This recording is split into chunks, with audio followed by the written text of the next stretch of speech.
living paycheck to paycheck. You got this, okay? You been that girl. Been that girl. It's a race against time to pay rent in one of them days, and we're recapping the movie in 3 minutes or less. Be warned, major spoilers follow. The film begins with Dreux leaving her waitressing job with her best friend and roommate, Alyssa, an artist. They share an apartment with Alyssa's freeloading boyfriend, Keyshawn, and they meet their new neighbor, a woman named Bethany.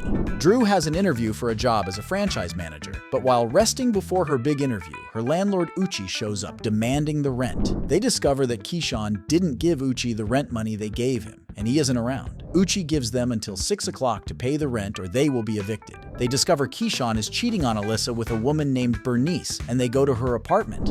If you don't have the money this month, you're not gonna have it next month. While Dreux distracts Bernice, Alyssa sneaks into her bedroom to get the money from Keyshawn. He says he spent the money on his t-shirt business, and when Bernice catches her, she chases them down the street. They get away, and Bernice promises to find them and get revenge. With time running out, they go to a payday loan business, but are laughed out of the building over their low credit score. Dreux and Alyssa go to sell blood, but Alyssa starts a fight, and Drew's blood bags are spilled. They don't get paid, but they do get Church's Chicken gift cards. Later, Alyssa sees a pair of valuable retro Air Jordans on a power line and gets electrocuted when she grabs them. They sell the Jordans and make the rent money, and Dreux heads for her interview. The interview goes well until Bernice finds them, beats them up, and takes their rent money. Dreux doesn't get the job, and she and Alyssa fight afterwards. The owner of the Jordans, Lolo, finds Alyssa and tells her she needs to pay him for taking them, or he will kill her and Dreux.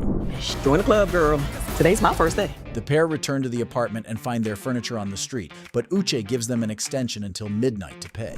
After Bethany buys some of Alyssa's artwork, she and Dreux put together a pop-up art show to make the rent money and pay Lolo. The art show goes well, and they get the money they need. The woman who interviewed Dreux attends the art show and decides to give her another chance. Lolo arrives and demands his money, but is arrested for not paying back his payday loans. Back in the apartment, Alyssa finds Keyshawn, who wants to make up. He accidentally starts a fire, and firefighters are called, led by a man Dreux has been interested in. In an epilogue, we learn Dreux became a franchise manager and is very happy. Alyssa is now a successful artist, and they are still best friends. And that's our recap of one of them days. Be sure to hit the subscribe button, and thanks for watching.